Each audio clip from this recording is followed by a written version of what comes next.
moving forward.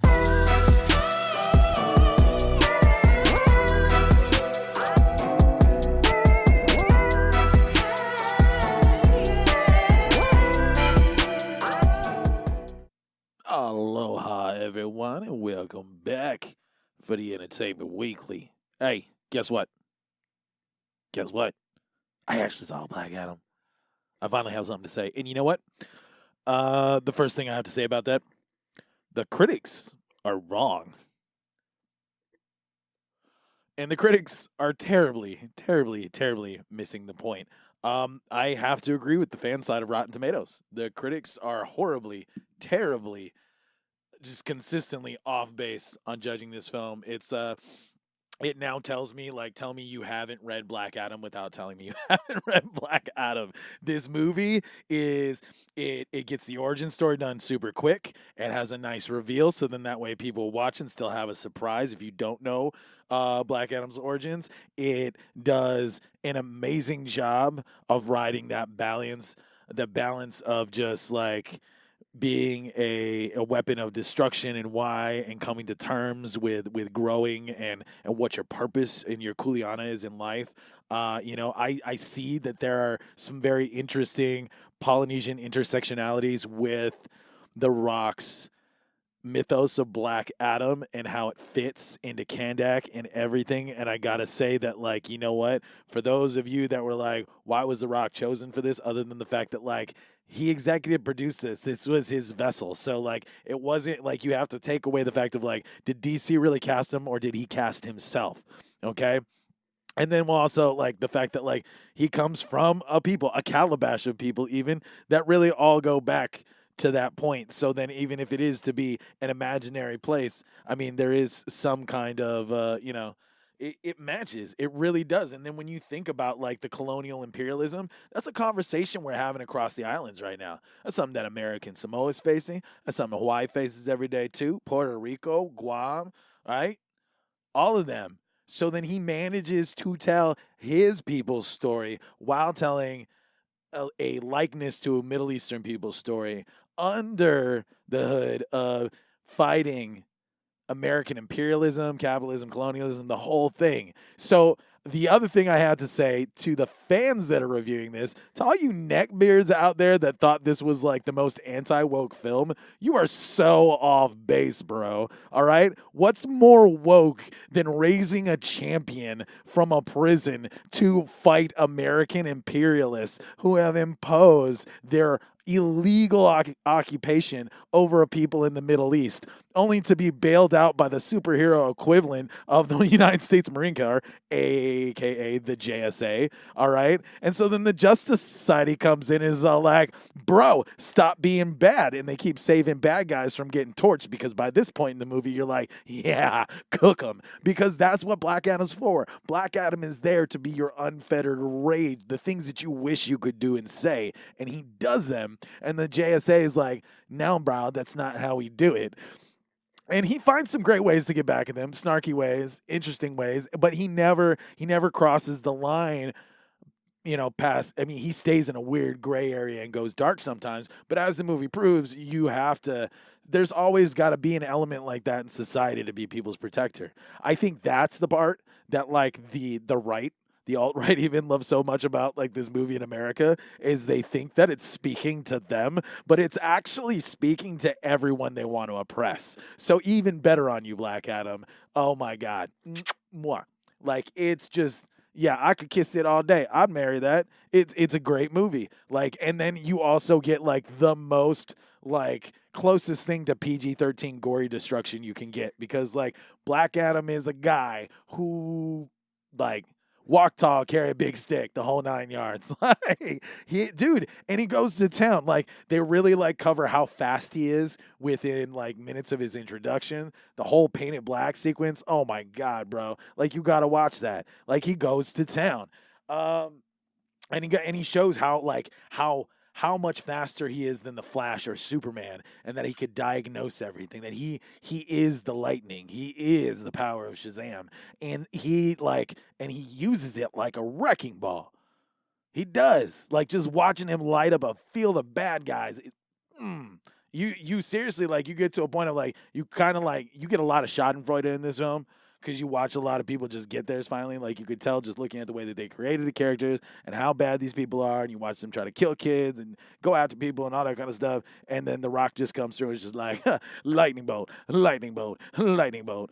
And what's just even better is then his face-off towards the end, and you get to see him recreate shot after shot of some of the most iconic covers, one-pagers, and spreads over the history of Black Adam. So to The Rock, I say, in his long term of trying to bring this to fruition, he knew the source material because this was his superhero as a kid. This is who he liked. And then he like made it a point to even revisit him even more now that he was developing this story. And I have to say, like, dude, best way of using the JSA without making it a JSA movie. Accomplished. Dr. Fate. Oh my God, that guy's needed screen time for so long, and they did it. And Pierce Brosnan, oh my God, best Dr. Fate ever. How could we not have thought of him this entire time? Especially as a late in the game Dr. Fate. This is JSA years later. They've got new B squads and C squads, and you got to take, the nephew of Atom Smasher is the new Atom Smasher, and then we've got a young Cyclone who's been retconned a little, but I gotta say that, like, it makes her so much cooler. I love the way that she operates. So, like, she really brings up the mantle. And then, dude, Hawkman. Like, the nth metal ship, like the Thanagar and Battlecruiser was great. The outfit, the way that his mace transforms, like the wings, everything. It's beautiful. This is by far the best, like, ever JSA anything in live. I've watched all the animated features, but this is tops. We got a Black Adam murder fest. And we got through, like, a Black Adam mythos really quick to the point to where, like, he's ready enough to, like, encounter Superman. And not unlike I'm going to smash his face, but it's like, I've learned all the lessons necessary. You could be, something interesting. We could be allies. I don't know. And that was probably, like, the coolest part of him running into that extra scene that they added in the credits, which, go check it out. It's not much. It's not really like we're spoiling anything other than the internet has told us he runs into him. And they don't say much, but we get enough of a feeling of how much that The Rock's vision of Henry Cavill's Superman, it might help change the Snyderverse Superman, because he just looks, he got an upgrade, got a slightly different suit. He got that curl going on like it's 1988. Like, it's cool.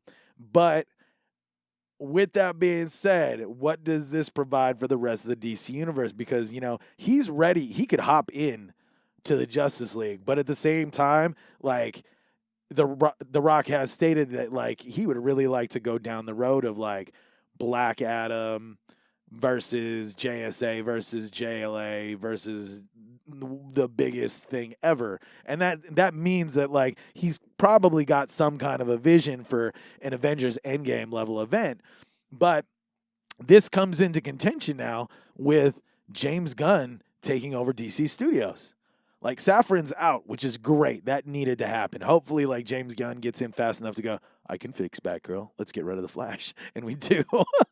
But crossing those fingers aside, James Gunn, from all the rumors swirling in his now seat of power, is that he's looking at, like, Justice League versus the Suicide Squad, which is not too bad of an idea, especially per what he's been writing recently. His strong suit is fixing the Suicide Squad, Peacemaker at all, especially with, like, the storylines that have been going on in the comics, and then, like, even the animated movies. Like, yeah, I can see how The Rock would rather see a JSA JLA movie, which to me that makes sense, because, like, we have gotten Suicide Squad versus the Justice League before, but I don't think we'll ever get it the way that James Gunn's going to give it to us. So I think if he can give us that, and we can get a Black Adam versus Shazam movie, that would probably, like, fix it. Because then maybe we just move the Shazamly into JSA, and then they kind of just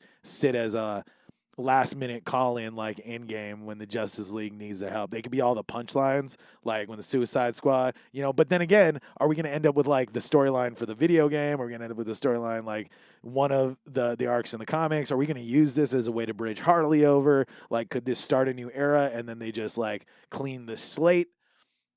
I don't know. But I think it's really going to come down to like what happens when the Rock's ego and Gunn's ego get in the same room and they don't agree. Or is Rock going to suddenly give into this vision and understand what can be done? Only time will tell. But in the meantime, in the Marvel Universe, a weird rumor has been coming about to talk about again, a Dazzler movie, because Cameron Crowe, apparently has expressed interest in wanting to create a Dazzler picture, which I think is just like, it's interesting. I like the Dazzler. I also find it interesting that like historically she's actually had chances at movies before just because of like her character and how it could sell and just like how it fit in for women at the time and the aesthetic that men were actually willing to provide. So like, I mean, she has evolved a lot since then, but I mean, where does this sit in the MCU? Does this just become one of those like Disney Plus mini features? I think that that's probably the way to do it. I mean, especially since Disney Plus has announced that they want to do all these little standalones to introduce all the mutants. So it's like, dude, Mr. Crowe, go get in line and just be like, I'm pilot, I can fly. And then just like nominate yourself the guy to like script direct the damn Dazzler short feature for Disney Plus. Do it, dude. Do it. I think it would be great. All right, so I didn't want to talk about this before because I thought it was dumb and I thought the internet would get over it. But apparently, like, everybody's still talking about it. And then, like, it finally, like, filtered itself out to Hawaii again because everything takes, like, 2 weeks longer to get to Hawaii. So unless you listen in to me, Hawaii is usually late to the ball. So with that being said, everybody's still complaining about Chris Pratt being the voice of Super Mario. Guys, can we have a small chat about this? Why are you upset? Because like, isn't Super Mario the last like publicly accepted like Uncle Tommy-esque like racist voice? Like, please tell me that's not the same as Apu. Please tell me that that's not the same as like Charlie Chan movies. All right? Like, it is a caricaturization. It's not a real voice. It's a guy making a fake voice to sound like that and other people imitating him for years. And so, like, I mean, do you want to give the job to the guy that's been doing it? Cool, whatever. I don't care about that. Like, when I think about, like, we're making a movie, it's like, did Nintendo want Chris Pratt? Cool. So then that's all that matters because it's their IP. And quite frankly, I'm sure the small conversation came up inside of, like, do we really just go with, it's me, a stereotype? No, we don't, because, like, it's not the smart thing to do. Also, it's going to get international dubbing. So, like, why are we so upset about just our version of the film anyways when the rest of the world is going to get someone else that's not Chris Pratt? So you're fighting so hard for just a dub. At that point, I would just be a purist and watch it in Japanese. But, yeah. So, I mean, really, does it matter? I quite frankly think that this is akin to the dumb conversation that was had about Ryan Reynolds being Detective Pikachu when nobody really understood it. And then they watched it and they were like, oh, that makes sense. I think that there's going to be some nuance that they might add to his voice to make him inflect a little more like Mario. But I think it's really more of a discredit to the mantle that it doesn't change now with a major motion picture. Like, and then it could easily affect the games. But, like, we need to come to terms, folks. There's a lot of things that, like, we still just, like, laugh along to that obviously makes someone feel worse, and it's punching down. So, like, if we agreed that, like, all these other stereotype voices are considered, like, racist unless they have, like, pure contextual, like, reasoning for them existing, like, then why are we getting on such a high horse about, like, why can't I have Mario selling Mario? Because, bro, it's Hollywood and they want Chris Pratt and he's money right now. Like, so even if you don't like him because, like, he's in that Christian mega church crowd or because he's, like, marrying a Schwarzenegger or because he's, like, I don't care, dude. Like, there's movies of his that I don't like, but I got to say that, like, I'm stoked about Super Mario. I think that, like, he's an interesting choice just because of the type of behavior that they want the Mario to have. So he's going to inflect that, and it'll express well. And then I think Jack Black did an amazing job because he doesn't sound like Bowser and he doesn't sound like himself. He's made a new Bowser voice, more or less, and it works. And he's great. And nobody cared about that, And then I guess there was some light complaint about Toadstool, but it's like, okay, like it's not the voice of Toadstool. But then it's like, half of you guys don't even understand like the weird cronyism inside of like the voiceover unions. So then it's like 9 times out of 10 I'm pro union, but there's a lot of unions in Hollywood that make life hard and they restrict gateways. So like as much as I'd want to support Tara Strong and her support of the OG Mario voice actor for video games, it's like you guys sit in a good old boys club that is purposefully kept that way. Because 1, none of you want to try to like fight hard enough to get rates changed. So then 2, everybody just pulls into the assumption of like, oh, well, it's better for you to know 40 different voices so that way you can play the whole movie. And that's why they keep guys like that out, because then you get one in and then like his union delegate shows up and is like, well, you also got to give him 3 parts in the background. You got to give him this and you got to give him that. But don't worry, you only have to pay him $3,000 like Bayonetta. So it boggles the mind. It really does. I think there's a lot of parts at play here that people just don't get. And I think that there are things that people are going to understand a lot better if they just took a few minutes to pay attention. And also, like, I think it's a step in the right direction.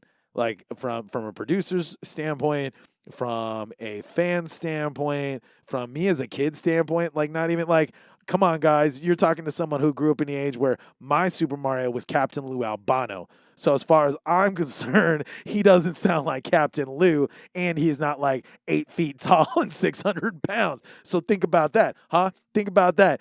Do you have anything against Captain Lou Albano being Super Mario? No, I thought not. So you should probably just get off Chris Pratt's little mustache face and let him be Super Mario, and it might actually be funny. Or Jack Black will carry the whole movie much like anything else he does, and we'll just be okay with it. But I will have to say the other weird rumor that swirls around this is just like, think about this.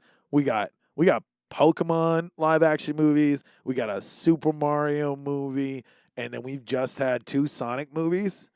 Please tell me there is a Smash Bros. Universe coming out of this. Like, if we're going to live in the age of like big ass mega franchise crossovers, like, why not just like hit it hard and just make yourself a Smash Bros. Universe? You can do it. I believe in you, Nintendo. You could convince everyone. Sega would come on that ride because it needs the money. It's got bills and ex-wives to pay. Moving forward.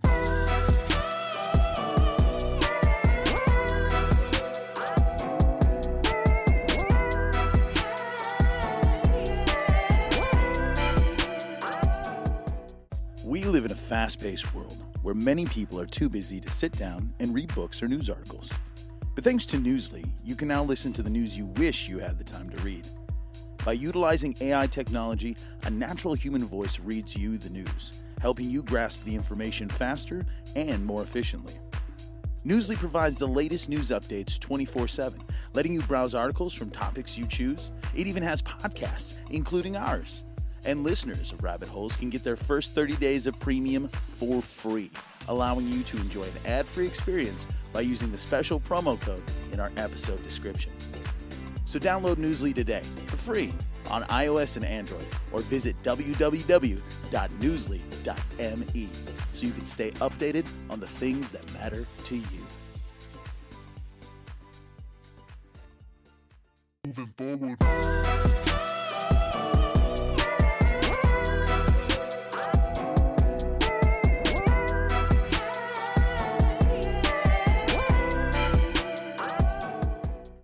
All right, last 2 things to talk about. So, The Vow, man, season 2 just keeps getting better. It's really a head trip. It is, certainly. We got another whole episode with Nancy Salzman. Like, what? Like, I thought that we got a lot out of her and we were going to pivot to other people, but like, Nancy, and it's worth it. Like, especially understanding like the lengths into which Keith pushed her and now she's coming out of it. So like, I'd have to say that watching her in these past 2 episodes has probably been the greatest window into like watching people actively unbrainwash themselves and come to terms with the crap that's going on. So like I have to say, I'd love to hear what like Nippy and Sarah have to say about her, but like I think she's on the road to recovery. I mean, she could stand to get her shit together some more, but she's definitely on the way there. I found it interesting how she remarked that like she became self-aware that like she didn't hate Keith, but she was hating the women, and then she realized that was like the wrong train of thought to have. It was also interesting to understand that like nearly 100% of like the thoughtful and usable models and teachings were actually all her, like down to the whole like trying to figure out how to cure per se Tourette's syndrome. It was all Nancy. So like really I think that if there's anything that's shown out of all this time talking to Nancy is it really shows us how manipulative Keith was to the point that he really didn't do anything. He just like he would bat up an idea and then he would just randomly draw shit out of his head, and then like he'd whip Nancy all night and then she would turn into something that makes sense. So it really does seem that like Santa Claus is a fraud and the elves have been making the show the entire time. So with knowing that, like Nancy really has a long road of penance ahead of her, and it looks like that she'll be able to make it through that. But I'm wondering how she's going to feel when she goes searching for forgiveness. I personally would love to be able to see her and Sarah reconcile, just because I saw how much that eats her up revisiting that voicemail that Sarah left her. And you can see it like in her eyes that there's a piece of her heart that's crying because she knows Sarah's right. And it's not because, but she's pushing it and suppressing it with all the things that like Keith manipulated her to believe. So a lot off it. I'd say catch up with it. Like I can't wait to see more. But what I really want to talk about, I talked about the important thing. We talked about Black Adam, which I'll probably bring that up again later because we're going to revisit that a couple times as we unpack the new James Gunniverse. But Quantum Leap. Guys, the Halloween episode was pretty epic. All right. So, like, as we knew from the Leap before, Ben ends up in like the 19 ticketies somewhere. So, like, there's like Model A's on the street. It's like he could tell he's a priest, but it's also going on around Halloween. So you're like, is he dressed up or is he really a priest? And you come to find out he's called in to do an exorcism. And then you're like, okay, how weird Quantum Leap are we going to get? Are we going to get like that episode where he thinks he's Dracula? Or are we going to get like the Halloween episode where like the devil and he was having a dream and it really wasn't Al, and then he woke up and then he was in the real Leap and then he fixed it? But I got to say the way that they did this is genius. So the entire time the audience is left to believe that we are running into a real problem caused by a mysterious apparition that is haunting this house and holding this child's soul hostage, to the point where like the audience sees it, Ben sees it, and things happen that make people just, you would think that he just ran into the paranormal, only to find out in the reveal that it's not. And there's a great explanation for it and how well that plays out and how he interacts. I will have to say the whole sequence at the end with her playing dead and getting everybody in on it and doing the whole like let the dead speak thing, that was classic Quantum Leap. I will have to say that this episode is, again, 2 kisses this episode. How often does that happen? Never. All right, this has been a good week for entertainment, folks. So I got to say that was probably, I felt the most Sam in the room coming out of Ben for the first time ever in that whole scene. I like the fact that, like, he's coming to terms with, like, sometimes you got to go outside of what you know. You got to be unorthodox. And that really sings to me, like, how hard Sam worked to just be infinitely everything for everyone he leaped into. So, guys on Quantum Leap, you're doing a great job. I can't wait to see everything else that comes out of this. I thought it was just amazing to find out that, like, at the end of all that, Addison disappearing wasn't because his brain on the drugs or because of a specter spirit or whatever. It turned out that Janice Calavici was trying to plug in to his hologram patterns and take over the show. And it looks like she's trying to warn him. So I think, don't quote me on this, but I think that where we're going on this is that Janice knows enough about the future to know where like the evil leapers or something are coming from, or where the birth of that project is. And the whole Leaper X conversation is not related to her. I don't think she has anything to do with Leaper X or that kid that they met who becomes Leaper X. But I think that she's following old data that her dad left her. Like, I think we're going to, like, once we finally get a hard sit down with Janice, we're going to find out that, like, her and Al had a lot of deep conversations, and she's essentially got a cold case file on Quantum Leap, and she's really going to be, like, how much they put her in the show regularly is the sign of when we're going to solve the Sam Beckett thing. Because I don't think that Ben's in it to go get Sam. I think Ben's in it to stop the evil leapers, and then Janice wants to stop the evil leapers and get Sam. So, like, I know a lot of people don't want to hear evil leaper, but even when I was speccing this show and trying to sell it as a kid, like, everything led back to evil leapers and go into the future. All right? That's where it's going to happen. All right. And just because we gotten in deep enough and I want to start calling it as it is, like, so I have this crazy concept for a Quantum Leap continuation when I was first starting to write. Like, around the time that my first book came out, I was like, you know what, I'm going to take the chance. I want to write this and then see if I can get to know anybody. But then, like, the more I found out, they're like, don't even try, kid. Now we're going to make it. And then I, like, you know, went in the other route, became producer, production coordinator, UPM, all that stuff. And then, like, I ran into enough guys that in my career, like, at one point in time, you run into another nerd who's like, oh, yes, I too have spec'd Quantum Leap reboots. And, you know, and so at this point, it's like, unless something insane happens to Quantum Leap right now and it just leaps out of existence, you know, I think at this point, like, I'd rather, like, try to use the model from my spec to try to, like, figure out to see if this is where we're going to go. And if, like, 20-year-old me predicted enough of this or put it out in the ether a long time ago. So, one, I wouldn't have called it Quantum Leap. I would have called it Quantum Reach, because then the whole point of the show is to reach Sam Beckett. And then that way old fans would be like, it's a sequel. And then that way they don't worry about, like, all the Al and Sam stuff. Two, I would have turned Ziggy into the hologram, because I wouldn't have had a Ben Song character or an Addison. I wanted to have a time baby like Janice Calavici. So my idea is that I posited that when Sam went back home in the Al Switch episode and he had that one night of love with his wife, that he made a baby and then he went off leaping and then he left that son behind. And then that's the son that we meet present day, approaching his 30s, William Billy Beckett. And that was my idea. And that's where I'd go. But then, so following that Billy Beckett meets Janice Calavici stream of thought is that, like, he would go in, he'd program the whole place to run on its own because he's that smart. And then the new Ziggy upgrade would operate as his hologram. So then that way he wouldn't have to worry about someone who has to sleep on the other side. Or it would just be like, okay, once he has a support team, he has a support team. I didn't think of bringing in Magic, which that's a genius idea. I did think of at the time, because it was 10 years ago, of, like, how do you put Al in?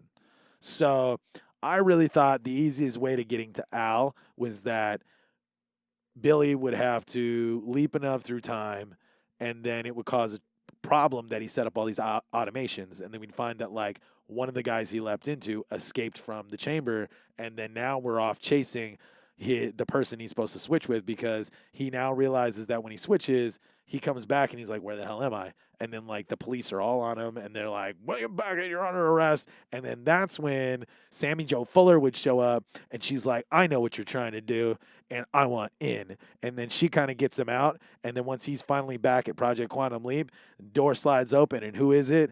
Al fucking Calavici himself. And we're like, oh boy. Well, actually, say uncle. But then the idea after that in hunting for Sam would be you'd have Ziggy 2.0 every once in a while, and then Al would, like, come in and, like, back it up, so you get 2 holograms for the price of 1, and that would be kind of fun. But then the idea would be is that we're slowly starting to realize that there are other leapers leaping around, and that in Billy's quest to find his dad, that he would run into people along the way in this wild west of time travel as he slowly goes outside of his known life to go looking for Sam, because Sam's leaping out of his lifetime now too. I mean, that was the intent of season 6, was to go to further into the past and further into the future and out into space. And like the comic books, they put him in an alien, for Christ's sake. You know, like the novels aren't canon, but like all those conversations in the imaging chamber, one would only think that like there would be someone stuck on the other side occasionally. You know, like when Sam goes in the future, he'd be in himself. But like every time that Sam goes in the past, like, is there a body displacement? Is that going to send it back? Like, and then that was the other thing that I wanted to put in there, was like the idea that there would be a chamber receiving, like Sam Beckett's body still exists in the present, and there's been people just watching people get thrown into this body in just like a government black site. And then like this whole time that like Sammy Joe Fuller has been like interviewing him, and then we can cross cut back to like introducing Sam Beckett's body. And then you don't do Sam Beckett. It's just all talking to him because you're trying to figure out where Sam is. And then that's how they unlock what I was going to call the Adam Codex. And that's the algorithm they figured out to slingshot through time. So I kind of came up with the same idea there. My idea was that it was much in the vein of like Assassin's Creed style. So then that way you would essentially, like, you would understand how to fold all of time into itself, because we are relatively related to all of each other. So like, it shouldn't be impossible to just go anywhere in time. So I kind of had this like Abstergo level like subplot going on in there. But with that being said, it would then eventually reach to where like we'd run into a leaper and then go, is that Sam? As he leaps off into the sunset. But then we'd start running into evil leapers. And here's where the funny part gets in. All right, 10 years ago, almost 14 actually, when I wrote my version of a Quantum Leap reboot, I actually named the bad guy Janus, Janus. So that was the more interesting part to me, that we introduced Janice Calavici, and I had this weird thing going on that we were going to just slowly realize that these different character actors were actually the same guy, and we weren't seeing his real leaper face. And then my idea was to also bankroll like the rights to the song Sympathy for the Devil, and that's how like we would anachronistically put music into the past, is that you would have like evil leapers, and like we'd occasionally do like a musical number, because like Sam did musical numbers. I mean, come on, Somewhere Other Than the Night, guys. All right, like I love that piano interlude. I thought that was a great show of Bakula's abilities.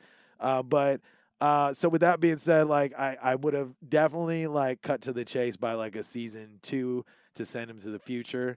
And then like I would think that like the way that this season 1 will end is Ben will make it to the future, and he's going to wake up next to Addison, and he'll just be like, am I home? And then he's going to be talking to Addison out of timeline or something to that effect. And then like past Addison or present day Addison can't find him or something. Or he's going to run into another leaper that it's going to make it hard for him to keep his like relationship in a like a solid like rock state with Addison or something like that. But then I think at that point he's going to get a bit of the Faustian deal that Sam bought himself. You know, that moment where Sam at the end of the season is like, you know, I could end this at any point in time. And then like, you know, Al, the bartender Al, is like, yeah, it's going to get harder. And then he just starts crying and he loses it. And he's just like, yeah, but I got to go. I got to save the world. I got to save the universe. I got to save time. Somebody out there is counting on me to save all of them. So I think that if the show leaves too soon, we might just strand Ben in time too. But I think that if the show goes out its pace it does, we could be seeing a leap to the future, Ben stuck in the future for an extended period of time, and then they figure out how to pull him back, and then he'll be like, I've seen things. And then he's going to... then he's going to realize how much they can change in time and then how much they can't, and how much of it is a real paradox and how much of it is locked. And then I think at that point, there's going to be a fight for classic leaps. And if they're really smart, they can, without even shooting new stuff, they could send him into an old leap. And I think that is going to be the biggest move that they could make that would impress the hell out of everybody. Hands down, they need to go into an old leap. They need to really go into an old leap. Not like go into a leap that's a product of a leap, like they did with the Space Shuttle Atlantis thing. So, like, I think that they, like, it's a crazy thing to say, but, like, let's go check on Jimmy, you know? Like, what's going on in Jimmy's world? Like, I think for Sam to have to go back there, for us to dedicate essentially 3 episodes to that family, that says a lot about where they sit in the universe. So, again, only time will tell. But until then, we're going to keep leaping every week because I'm loving it. I'm loving it. I'm loving it. I'm loving it. And I'm loving all of you for all of the follows and the subscribes and the listens. I see the numbers going up every week, and it makes me feel good to know that, like, all the changes that I made to this show as it's evolved and the things that we've done, you appreciate. Thank you for the calls recently. I was surprised to hear it. Like, it was just such a big thing to know that, like, what we've done with the election so far and its coverage has made an impact. And I hope to do more for the next year. We're going to keep going. We're going to keep engaging, and I'm going to keep appreciating all of you. So mahalo for everything, and I will catch you guys for the Maui Weekly next time. Aloha.